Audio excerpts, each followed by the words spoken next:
Hi everybody and welcome back to Lost Genre Reddit Stories. This post is from the subreddit Am I the A-hole and it's by user JustThinking9909. Am I the a-hole for refusing to pay for my in-laws to come on vacation with me? I have been with my partner for 4 years. He has 2 kids with his ex-wife. I have no kids and don't plan to. Our household income is okay. He earns the majority of it. He earns 65% of the total. The last 4 years, he has insisted that we pay 50-50 into household bills despite the fact that he earns far more than what I earn and his kids stay with us regularly. I pay half the rent, bills, and grocery, which is expensive for someone on my salary. He wants to buy a house near his ex-wife so he can be closer to his kids. So he says it's important that I pick up 50% of the costs now so that allows him to save more of his money for our future. The money he isn't paying into bills goes straight into his own savings account, not a joint one. He does not really acknowledge he has underpaid the bills the last 4 years. I've calculated he's underpaid between £16,000 to £19,000. When he first moved in, without his kids, I picked up all the bills. I paid out over £8,000 in rent and bills. He paid around £1,100 towards food. Now to the matter at hand. Not long ago, he asked if I wanted to go away for the following weekend. I said, sure, and we talked about where we could go. He then went to visit his parents, and later that evening, he messaged me an Airbnb link for a lodge by the beach to visit that weekend. He asked if his family could come, and he said he'd pay more than 50% if I agreed to them coming. I don't have any family, plus his mom and dad have beat cancer recently. I said yes to his folks and grown-up brother coming and booked and paid for the Airbnb. A few days ago, he wanted to settle the vacation bill and has offered to pay 60% of the total. I've kicked off stating the obvious. There were 7 people in that lodge and 6 of them were his family. My portion of that bill is 15%. Am I wrong? No, OP, of course you're not wrong, but that's like the minor thing in this whole story. It sounds like this relationship is not financially fair at all. The setup is basically that he's funneling money from you paying so that he can save it in his own account. If it was for your future, why isn't that money in a joint account? It should be both of your money. You're covering more than he is right now. So it's basically taking money out of your account to put into his account. This whole holiday thing is just another scam, and it's the cherry on top of a whole relationship scam here, OP. So if you think this relationship is worth sticking through, then you need to make some hard changes. First of all, fair split. Then you need to call him out on the vacation thing, and he needs to cover 85% of it. And you need to set it straight for the future. If he's saving for a future house that will be in both of your names, then that money needs to be in a joint account. What do you guys think? Let me know in the comment section, and now let's check out the community comments. TDLMTH says, not the a-hole. I brought 2 kids into my present and final marriage, and we added a 3rd. I make more than my wife, but once my support obligations are factored in, my wife and I make roughly the same. But guess what? After a year or so of tracking household versus my kids' specific expenses, clothing, furniture for their rooms, etc., we determined that my share of total expenses averaged out to roughly 60%, and that's the share I pay every month. Yes, your share is 15%. If you're feeling generous, tell him you'll go as high as 25% as a gift to his family, not to him, but 40 is out of line. Missing from your post, though, is the question of how much his grown-up brother is paying. I guess I would say that grown-up brother is paying some that you're not aware of, bringing your partner's share down even further. And OP responds, hi, thank you for commenting. I really wanted to hear from someone who had kids going into a relationship to understand what the arrangement should be. I know it can be quite complicated, but the current arrangement we have doesn't feel right. Even if there's a possibility of being a homeowner later on down the line. The Airbnb thing may sound small, but it feels like the straw that broke the camel's back. His family, including his brother, have paid nothing. His brother is unemployed and his parents are retired. I also learned that the location of the holiday was a trip down memory lane for them. Apparently, they'd visited that seaside town as kids. I hadn't even heard of the place until my partner messaged me the Airbnb link. I need to be clear though, I've tried not to mention his kids too much as I feel really conflicted on what I'm complaining about. I love them dearly and I'm fiercely protective of them despite having no biological connection with them. Walking away from the relationship will cause those children a great deal of upset, so kicking their dad out isn't really an option.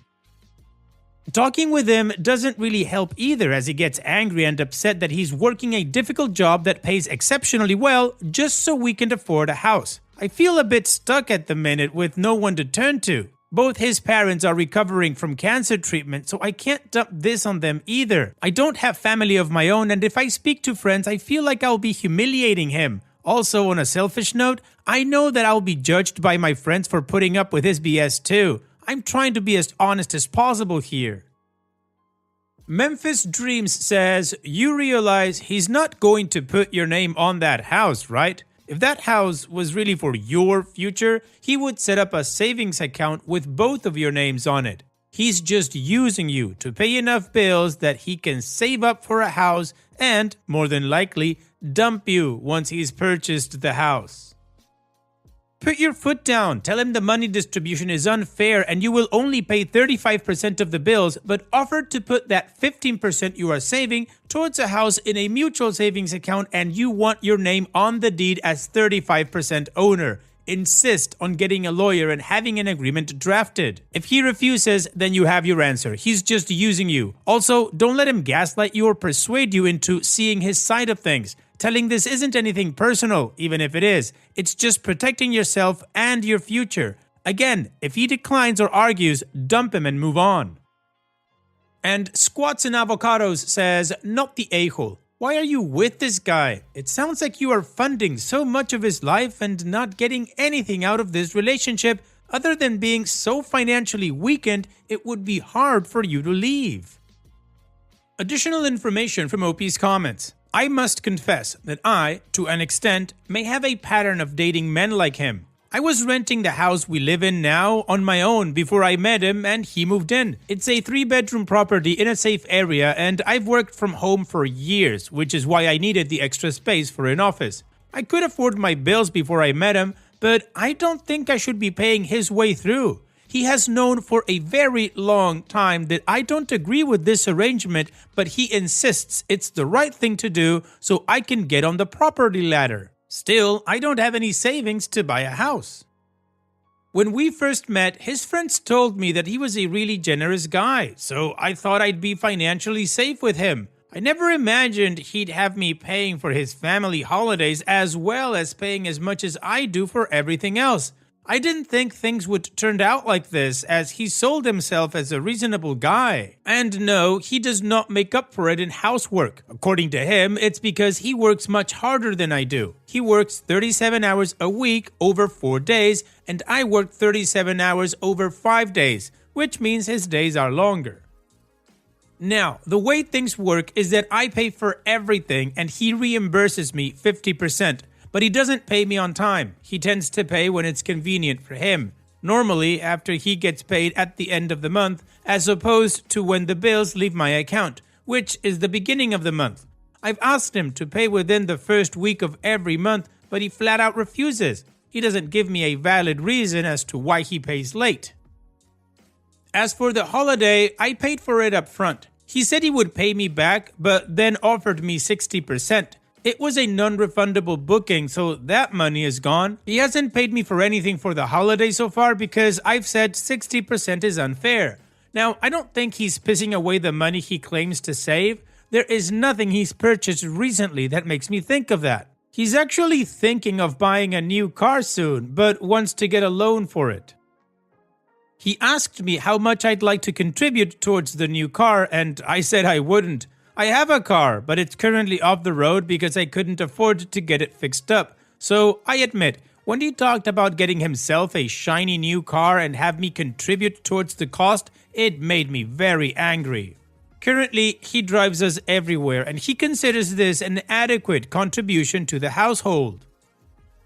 It wasn't like this when we started dating, not at all. He didn't move in straight away, so we had a good time getting to know each other. He seemed to be a reasonable bloke with career aspirations. I was happy for him when he got the promotion for the job where he's earning significantly more than me. Not because it was good news for me, but genuinely happy for him and his goals. I never dreamed he'd be weakening me financially to meet his own goals. I don't consider myself a greedy person, but this arrangement he's insisting we stick to just doesn't seem okay.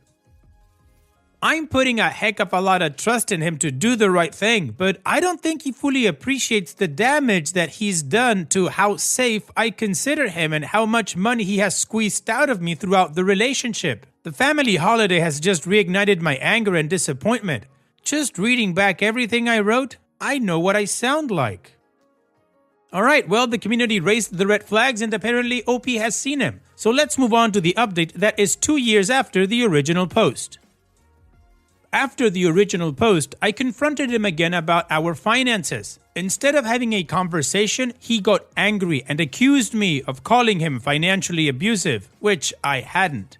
Once he calmed down, he said he was going to move his kids back to their grandmother's house, which felt like an attempt to guilt trip me into silence. And for a while, it worked. I backed down because I could see he wasn't willing to listen, but willing to uproot his kids. He was convinced he wasn't earning that much more than me because he pays child support, but the truth was even with child support taken off, he was still the higher earner at a 60-40 split. A few weeks ago, I became quite ill, and despite that, he still expected me to cook and clean for him. He justified it by saying that since he earns more than me, I should be handling the household work. That was the final straw. It resurfaced all my old feelings. So I reached out to the police for advice, explaining what had been going on. Unfortunately, instead of handling it discreetly, they showed up at my home and arrested him. The police later admitted they were wrong for escalating the situation, but he took it as an admission from the police that I was in the wrong for going to them in the first place. They were admitting they should have handled me discreetly and not arrested him. After he was released, he came home, packed his things, and told me he could never build a future with someone as warped as me. According to him, going to the police over what he considered a non-issue showed that I had problems and should be in therapy for painting nice guys like him as villains. And then he brought up my original post. I didn't know he knew about it. He's read everything, including all the comments critical of him, and dismissed them as groupthink before sneering at my post, which he says was loaded. That's when it truly hit me. He knew exactly how I felt. He understood my concerns and still chose to continue benefiting from an unfair financial situation that he insisted on keeping in place. I couldn't blame this mess on miscommunication. He knew all along. Now, my ex is in the process of moving out. For the first time in a long time, I feel like I can finally breathe and be honest with people around me. The support I've had has been overwhelming. I have so much gratitude. You guys were right. He was just using me while he saved his own money. He was never intending on letting me be a part of his future. He was only interested in me subsidizing his life while it lasted. So, that's it. He's out. Thank you all for the support and advice. Wow, OP, talk about a scumbag ex. But the good thing is, even after all this time, you're out of there and now you can focus on yourself. So here's wishing you the best in the future, OP. Thanks for sharing and take care. And now let's move on to the next post that also has an update. This post is from the subreddit Am I the A-hole and it's by user Gold Palpitation 8982. Am I the a-hole for refusing to change my baby's name even though it makes my husband's family uncomfortable? So I, 30 female, gave birth to my daughter 6 weeks ago, and my husband, 32 male, and I had already picked out her name months ago, Luna. We both loved it. It was beautiful to us because we had our first date on a night with a huge full moon, and it just felt right. Well, the moment we announced her name, my husband's family got weirdly quiet. I didn't think much of it at first, but later, His mom pulled me aside and I could tell something was off. Turns out, in his family's very specific religious beliefs, which I honestly never paid much attention to because they're not super strict about it, the moon is considered a symbol of deceit and bad luck. Apparently, naming a baby after it is like setting them up for a lifetime of misfortune. His grandmother was so distressed that she literally started crying when she found out, saying we were cursing our daughter. I told him that while I respect their beliefs, they are their beliefs. Luna is a beautiful name and we weren't going to change it. My husband was on my side at first, but now that he's seen how upset his family is, he's asking me to reconsider at least changing her legal name and just calling her Luna as a nickname. I think this is ridiculous. Our daughter is already named. She's had this name for over a month. Changing it now feels absurd. But now his family is openly calling me selfish, saying I should compromise for the sake of family peace. Am I the a-hole for refusing to change my daughter's name even though it upsets his family? Of course not, OP. That's a name that you and your husband had picked together. You weren't asking for opinions, you weren't tallying up votes as to who thinks the best name is, and your husband shouldn't be bending over to his family's will because they're upset about it. Like you said, those are their beliefs, and they shouldn't influence how you name your child. The only instance I may consider somebody else's opinion is if I, stupidly enough, pick a tragedy kind of name. But that's neither here nor there. No, OP, you're not the a-hole for refusing to change your daughter's name, and your husband should continue to back you up. And what do you guys think? Let me know in the comment section, and now let's check out the community comments. Rye1 says, if your husband's family's very specific religious beliefs were so important to them, how did your husband manage to name his daughter something so obviously problematic? Something doesn't sound right here. Impossible6811 says, not the a-hole. My half-sister just named her newborn son the same name as my dad's, not her dad, Dog. Did I say anything? No. Why? Because it's not my baby. These people are choosing a weird time to be overly religious. Hard pass. Maybe with time, your daughter will earn a cute nickname for family to call her, but you have zero obligation to follow some weird naming rules that someone else's religion dictates. It's not your religion or even your husband's. Bookish Mama 76 says, not the a-hole. Changing her legal name but continuing to call her Luna defeats the whole purpose. It's the name you both picked and love. There is nothing selfish about it. Truthfully, it seems like you have a husband problem. Your in-laws are free to have their own opinion, but they need to keep it to themselves at this point. Your husband needs to stand up for you. Dynadog says, Luna is a Roman goddess. She shoots arrows into the sky to produce the stars. What religion is this family? Not the a-hole. Keep the name. It's lovely. And ThinkShip544 says, not the a-hole. I let my ex-in-laws bully me, with the help of my spineless, worthless ex, into giving my child a name I didn't want because it had to start with a certain letter. I regret it still. Expecting a name change after it's been officially given is a whole other level of a-holery. Them, not you. Well, the community agrees that OP is not the a-hole. So now let's move on to the update to see how this story ends. Since people keep asking about the religion, my husband's family follows a very niche sect of Independent Fundamental Baptists, IFB. They're not as strict as some, but certain members, especially his grandmother, hold specific beliefs about the moon.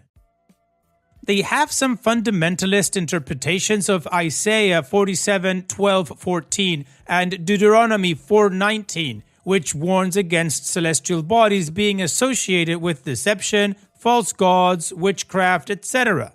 About how you shouldn't worship celestial bodies. His grandmother in particular believes the moon is a symbol of instability and misfortune. My husband never took those beliefs that seriously growing up, so it wasn't something that crossed his mind when we picked the name. However, once his family reacted the way they did, he started second-guessing it. It's less about him believing it himself and more about not wanting to accept his family. I personally think it's ridiculous, which is why I'm not budging on changing her name. Well, it'll be good for you for standing your ground, although I still think you need to talk to your husband and get him on your side. He needs to stand with you, yes or yes. So on that note, here's wishing you the best, OP. Thanks for sharing and take care.